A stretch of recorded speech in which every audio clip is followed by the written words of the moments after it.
Welcome to the Featured Anime Podcast. I'm your host, Jack.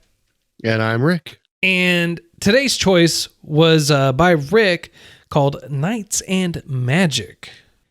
Yes, and I'm not going to lie, I apparently did see this before, just as you have, and didn't remember it. But for me, apparently I stopped watching it halfway through because I didn't know what the ending was like. Gotcha. Well, it was 13 episodes long, originally aired in July 2017, ran all the way through September 2017.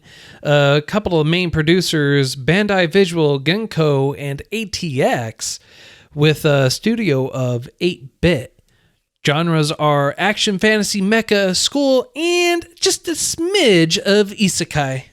Just a smidge. So, isekai, yes, but the thing that I really enjoyed about this one wasn't that he was teleported via game or anything like that. He was walking home from his little, I guess, hobby. I'm going to call it a little hobby because that's a huge running theme the entire series. And he gets hit by a car, and it doesn't really show him dying or slipping into a coma. It just shows him waking up as a kid with no real special powers, except he's a really good programmer. Well, I wouldn't even say that it shows him waking up as a kid. That's when we are reintroduced to him, is as a kid. Fair. Because he's still, from what I can gather, he's still going through life very much like anyone else would. Do you know if he remembers his past life at all? I am pretty sure he does, because at a couple of points he says, let's give this the old college try, which is what he says at the beginning. And he remembers a lot of the boxes and some of the terminology from his previous life. Such as kit and caboodle. I thought that was kind of unique. And robots. And he throws out other terminology like anti-air, which no one's ever heard of. And for them, he's just making up words as he's going along because that's just what he does. And he's a kid or whatever else. Or he's a eccentric genius, which is technically what he is. Let's delve back into the whole kid part. How many years does it take to finish middle school? I think that might have been a mistranslation because they're like, 3 years later, after he entered middle school, he's now doing this. And if my math was correct, he spends 3 months learning the reactor, and he spends another, I think, a year and a half. So another 2 years. So 5 years in middle school. And that's apparently the highest form of education anybody ever gets. No, there's high school, and he goes through high school. I would assume. I mean, like, because the Helvi and blah blah blah, the other two counterparts with Ernesti are also in high school, and they even reference that as well as the twins, Acrid and Ultrude, their sister Stephanie.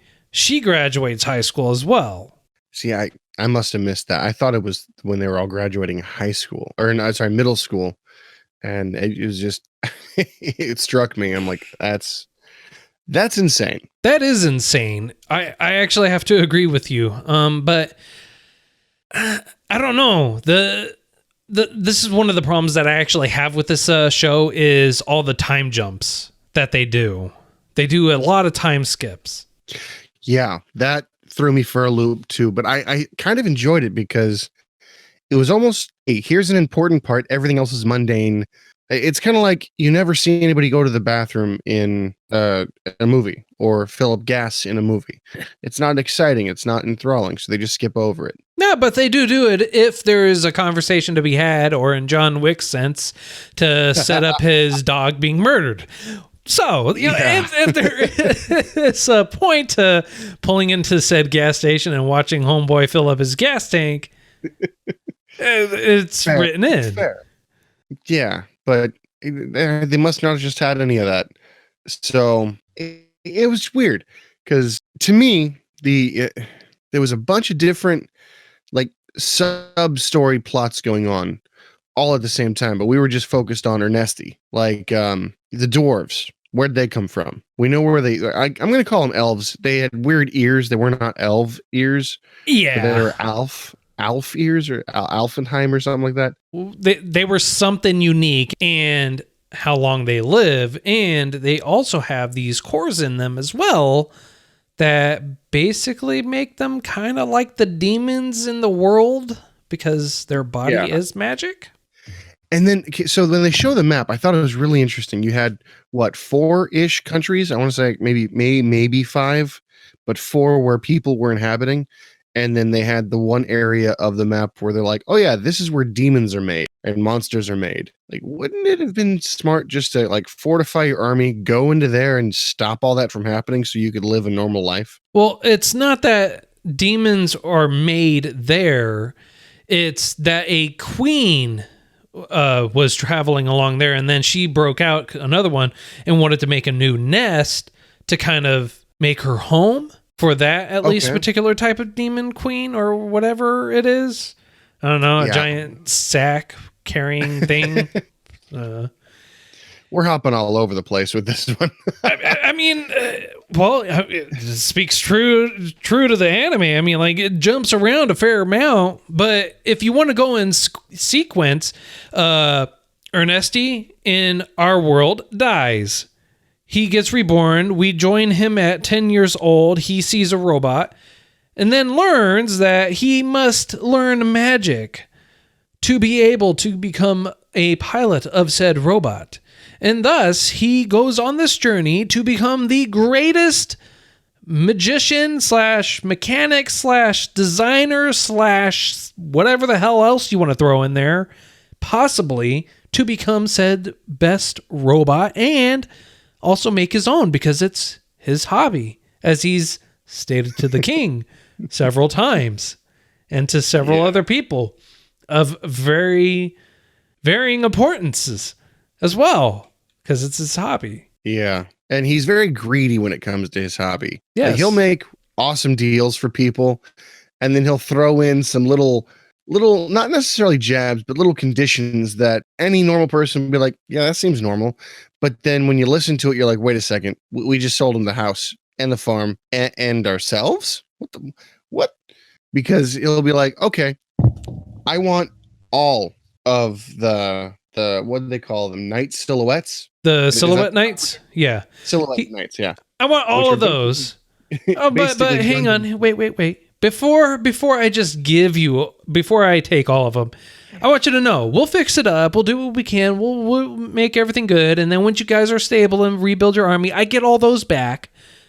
But just so you know, anything that gets destroyed by us out there is ours. Just throwing that out there, just so you know, that's ours. So basically, this world every country has their own Gundam mecha in the shape of a silhouette knight, and they fight each other. They all have different ways to, I guess, create theirs. And Ernesti's born into the world into the country that basically takes the heart of the demon monster things and turns that into a generator for their Gundam suit. And it's kind of surprising. Like I said, every country has a different way, or every country has a different way to make their Gundams, and they look vastly different. You would think that if everyone had similar modes of production, they'd all look similarly. But you also have to keep in mind, and this is brought up a couple of times, which is why it throws a lot of people off when this kid is just coming out designing all kinds of things left and right. That they're all humanoid, and he doesn't understand why they all have to be humanoid. Yeah, the first one that he makes that is kind of odd has arms in its back, and I'm thinking Iron Man style. Duh, you've got a rocket launcher strapped to your back. Click a button, it comes forward. Boom, you're good.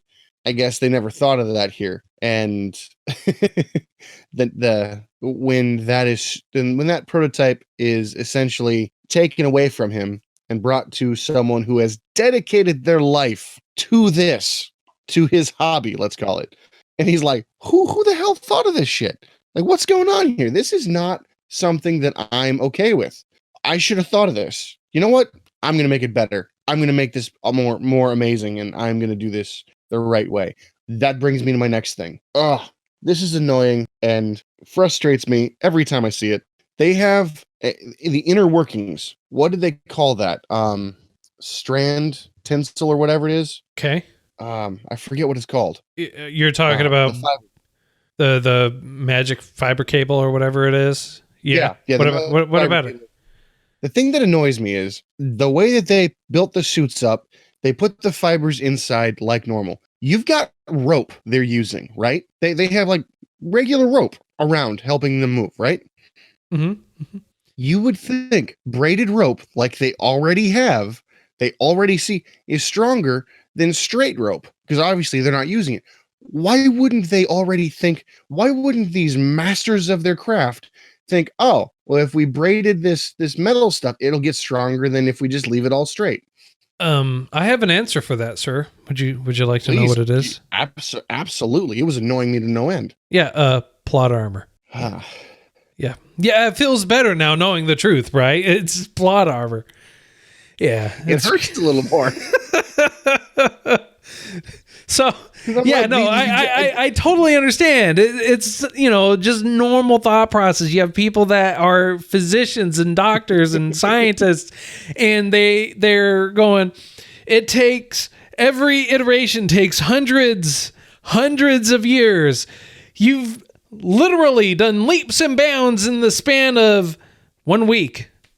Right?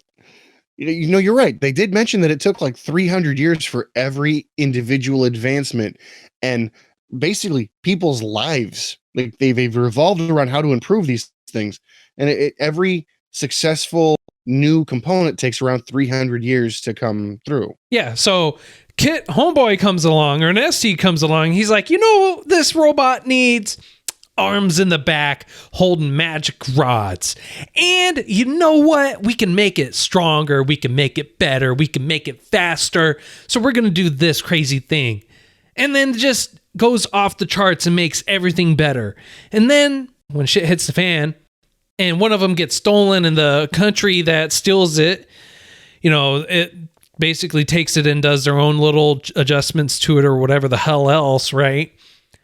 He goes, well, yeah, that's not a big deal. You know what all of these robots need now? What? Car keys. Right? Dude, seriously. Yeah, so anybody with magic can open it up. Maybe having magic was so rare that it wasn't a problem. Not that rare. I mean, like you had literally hundreds of people going around doing that. So, basically the only beings that couldn't use magic were the dwarves. Yeah. So yeah. So you went from, let's make sure these robots have arms in the back and that they can, have, basic strength as to what they should be. But let's make sure they have car keys so that way people can't just like hop in and take off. No, seriously. And when he's explaining, like, hey, this glyph works with this slot right here that will turn on your machine, he goes, oh, you mean like a key? Yeah.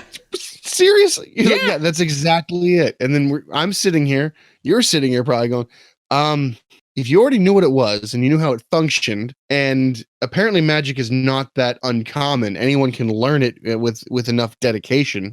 It took what? So we saw what? 1, 2, 3, 4, 5 different models of this. So we're looking at, and by the way, to start from zero to creating a active Gundam, an active silhouettes tonight, that's a huge leap by itself. Why didn't you just continue that massive, jump in technology from, the start of time till now? That took 1,500 years. Yeah.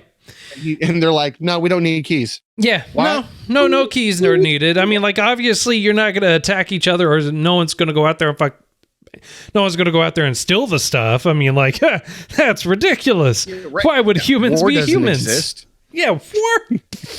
Please. We don't need your war. Yeah. And then, so you have they invent car keys. And it just continues to go from there. And so, he just like continues to think outside the box for these people, I guess. And it's like, well, you know what? we're going to take two, the heart, the core of these Silhouette Knights, the core of these robots. Yeah, we're going to take two of them, count it two, and we're going to throw it in one robot. And it's not going to be the normal robot. No. This is going to be even better than that. What are you going to do? Give it a third arm on the front? Nah, not that dumb. No, we're going to turn it into a centaur. It's going to have the third arm? No. It's going to have 4 more legs. Exactly. And it's going to have 2 drivers. Yeah, because you can't do it mentally with one. Oh, jeez. This is where Pacific Rim got their idea from, I'm sure. Well, it wasn't even that, mentally they could do it with one. It's just to handle the speed and the mechanics of the extra legs and everything else. You needed someone else to be able to hop in there and to be in sync. So that way you could feed off each other's energies. Yeah. Yeah, I don't know. I'm just kind of blowing it out there, Now, I do have a question.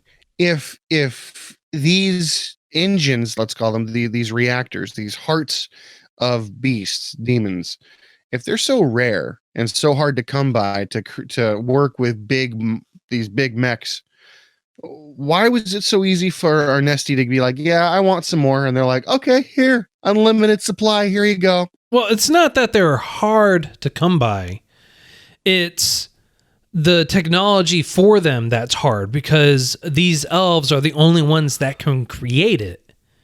At least not anymore. It used to be like that. And then Ernesty comes along. He's like, yeah, I can take care of this. I can learn everything. You can teach me and perfect it. And not only all that, create my own in 3 months. Well, no, see, what makes no sense to me is the queen of the elves. She looks at him and goes, oh, yeah, I'll let you learn it. And she goes, the problem is you don't live long enough to understand this. Sorry. And he's shown that this metal that I think they call it like mithril or something like that. Yeah. They're like, yeah, not even dwarves can like shape this stuff, but in our hands, check it. Using magic, I can mold it however I want. And we can write script on here. We can overwrite script on this. And I'm like, okay, cool. Just like programming, you can layer upon layer stuff. That's how that works. And I'm glad that they put that episode in, because it made you understand that you can code into these hearts, essentially, how much power to give, how long they're supposed to last. It's like a Samsung battery. You can you can have the ones that explode on you because they just run too hot, or you can have the ones that die because who knows why. Yeah. So, and they basically equate the demons, the size of them, to the size of the battery. So you have these giant ones, which is basically the queen or these behemoth classes that are basically the end all be all to all battery power in the world for them. And I guess he takes both of them and throws them into one mech that he creates himself. It's what I get. And he goes back to basics. This one only has 2 arms and 2 legs, and then like 4 coming out the back. Yeah, and it flies. And it's the only one that can fly to a point. Which is silly to me, because is the reason that it can fly because it has 2 behemoth class hearts in it? Is that really the only reason? I would assume so, because of the amount of power that it takes. Because if you remember, when he was first experimenting it with the ability to fly, or for it to even levitate off the ground, it took a massive amount of energy just for the prototype of it. Yeah. And he had to stand there and wait for the batteries to recharge off the midi-chlorians in the air. Yeah. Dear Lord. That is... in the air, you have magic molecules, and these things convert it to actual mana. And then at the very end, the other country, the way that they're able to make their mechs move, or their Silhouette Knights move, is to basically burn out one of these engine things? Basically, they take concentrated ether, which is basically concentrated magic, and it's in pods inside this thing. It's meant to be swappable because it's not meant to last forever, and it puts out. So instead of it being like, hey, this dies and we need to sit here for 30 seconds while our batteries recharge, it dies, and well, I guess I need a new heart in this thing. Well, see that kind of makes me a little confused because if the monsters are coming from where they say, so they're coming from the west and they're hitting Ernesti's country first, like they are just demolishing them, and Ernesti's country is keeping them out of the civilized world. How many hearts are you going through? How many of those little, granted, they're small. I get it. But how many are you going through to keep your mech even moving? Well, it's not that Because they're burning through the hearts. They're taking the magic from the air and compressing it and concentrating it into a concentrated magic stone, basically. It's not from the demons. It's the magic they've pulled from the air that they're using and harnessing that. Yes, but the hearts burn out because they're not supposed to be able to. They're not supposed to do that. It's overworking them, overclocking them. Basically. Yeah, but it's not the hearts they're getting from the demons. It's just those pieces that they created themselves that are burning out. Oh, okay. See, I thought they were the demon hearts, just like the small kind, and they No. were just overusing them and they burn out by itself. So No. then how come why in that case, why are demon hearts even necessary? Because they don't burn out. You build it, you create it, and then it's there permanently. You don't have to worry about it ever burning out. Could you imagine just going off in La La Land? Could you imagine having one of Ernesti's super mechs, super silhouette knights, running on both, kind of like a hybrid, if you will, where one, yeah, I can fly, no problem. I can do this, no problem. Oh, we're going cross continent. Here, let me whip out a stone. Click, go. That would be pretty interesting, but I know that Ernesti is not particularly fond of such things. He is very keen on the aesthetics and look and overall function of said robots, while his rival in terms of creation, Kojal, Definitely wasn't. Yeah, he didn't care about how it looked. All he cared about was raw power and the ability to fly and create flying death machines. So, yeah.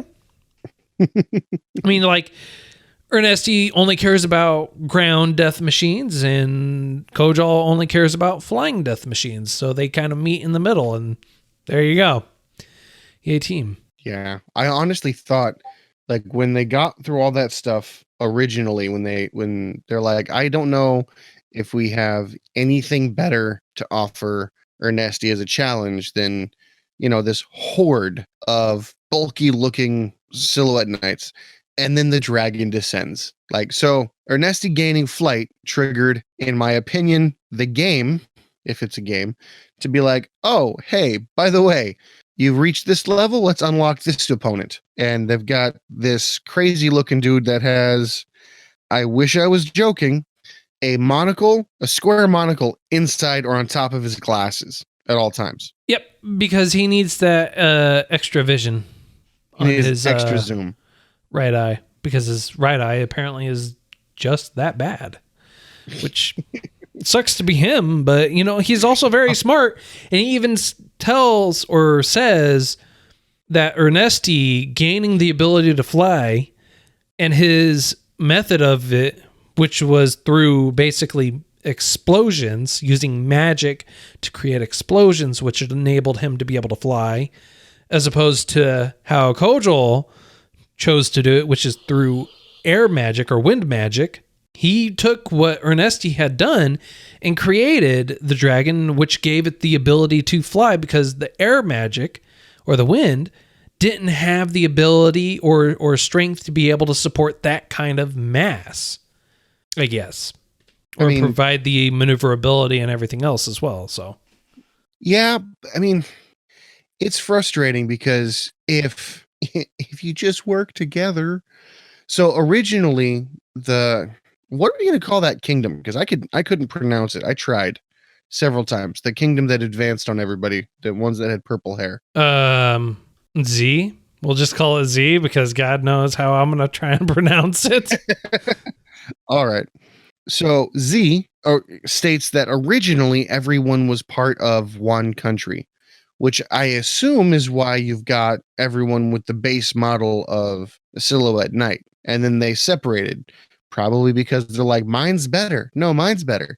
No, I want aesthetic. No, I need it to function appropriately. If they would, if they would have just maintained a very simple level of this is the knowledge everyone's got. Right. But I don't think they were the one kingdom for all of them. I think it was like the one kingdom for a large section of them.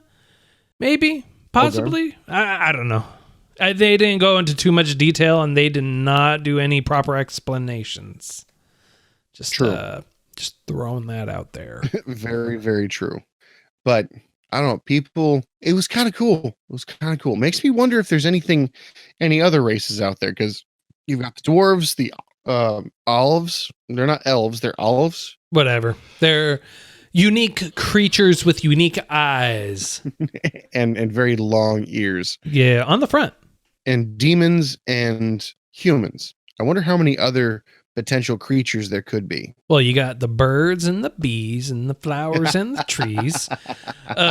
Just to kind of help fill it in. You know, they got most everything else you need out there, one would assume. But no, actually, do you remember seeing any wildlife other than birds in the one scene? Sorry, not the one scene. The scene whenever they did the overview of the kingdom's castle city, where I thought honestly that was pretty amazing as far as graphics go. And then they had a flock of white birds flying maybe an inch. So if you did that in real feet, it'd be about 100 feet. But that was the only time I saw any wildlife other than monsters and people. Yeah, they showed birds a lot. That's about it. I mean, like, honestly, when you're out there concentrating on robots and fighting demons and trying to stay alive when you're fighting a war, who needs wildlife? True. And yeah, at the very end, the sword guy, the guy who had a bunch of swords, he was eating a hunk of meat. So yeah, there has to be some sort of food source, I guess, for everyone there. Unless they eat the demons they kill. Oh, that'd be awesome. We will never know. Why? Because it was only 13 episodes and they only concentrated on robots, which is fine. That's cool. Whatever. Yeah, it's not. Well, and the thing that upsets me is they end it with, and they did this and this and this, but that is a story for another time. Yeah, and that with a nice the end coming across the screen there too. Well, I mean, at least they did a lot throughout to kind of like lead you into saying, hey, if we want to, we will totally do a second season, but guess what's not going to happen? Second season. I was frustrated because they're like, it was played like a narrative from the future. Like someone was giving you a history class in the time that was soon to be known, or that would have become to known as the Great Sand War. And little did they know this was happening on the night that would be called blah, blah, blah. And little did he know, but she would soon be blah, blah, blah, to be continued. And you're like, oh, okay. Yeah. And so this is... Yeah, it was kind of disheartening. It was disappointing. Very sad. I know that there is never going to be a season 2. I have come to terms with this, but they did end it. So... Yeah, they ended it rather well, in my opinion. They did. I mean, like, honestly, if they were to continue on, it's basically going to be the continuation of Ernesti comes across opponent, defeats said opponent by improving said robots even further to prove his own superiority to said individual. Rinse and repeat. Yeah. A dozen times. Yeah, it's unfortunate, but it does make sense. So, on a scale of up to 10, sir, how would you rate this? Up to 10, I would... Oh, before I go to that point, one last thing I'd like to point out. This anime did not feel rushed in the least. That is true. It's one of the rare anime that I could say that they had a storyboard of what to do the entire time. So I would say, going off of the good animation, the fact it did not feel forced, I didn't feel tense, like in suspense in a bad way. I probably put this up there 8. I think a solid 8. Okay. Had a beginning, had an end. Really intriguing story. Uh, wasn't afraid to laugh at itself and didn't feel rushed. So yeah, that those are my reasonings for the 8. What about you? I give it a 7. Ooh, I give it a little 7. harsh. Yeah, I've always been harsher than you in terms of scoring for True. whatever reason. I'm just saying, I would have loved to, have not so many time skips. And Okay. yeah, I mean, like, if they would have, they could have just ended it without the blah, blah, blah, blah, blah. And that's a story for another time. The end. That kind of upset me. That was yeah, it's like, okay, well, you're just teasing second season. And the same thing with when he comes across the elf queen, whatever her name is, right? Yeah. She says, if I am not mistaken and I am correct, we will meet again. And it's like, okay, well, great setup right there. Why'd you have to throw that in there too? So you have that, and then the ending, plus a couple other, plus when Kojal's leaving, flying off on his little thing, saying, "I'm gonna go sell my designs off to some other greedy king and start another war," and blah blah blah. We'll meet again, blah blah blah. It's like, okay, well, that's cool. No resolution with that dude anytime soon either. Cool story, bro. Cool story, bro. All right, so that's why I give it a 7. It was a good story. It was good. Animation was good. Overall, it was good. Saw it twice. Subbed, dubbed, enjoyed it both ways. It was good. Can't complain too much, aside from what I did complain about. So. Okay. Well, I believe it's that time. What's the choice for next week? Because it is your choice. Well, actually, Tobayashi067 on Twitter wanted to know when we would be doing Welcome to Demon School Iruma-kun. And guess what? We're doing that now. So that's the choice for next week. Thank you, Tobayashi067, for throwing that out to us. And it's actually a really new one. It just ended a couple of weeks ago from when we're actually recording this. It ran from October 2019 all the way to March of 2020. And comedy, demon, supernatural, fantasy, school, and shonen for the genres. Yeah, I personally enjoyed it. I actually have watched this live. By live, I mean that I watched it as it was coming out. And not bad at all. I actually haven't seen it yet, so I'm looking forward to it. I was waiting for it to all come out so that way I could just binge it all, and so this is the great opportunity to do that. Well, thanks for joining us.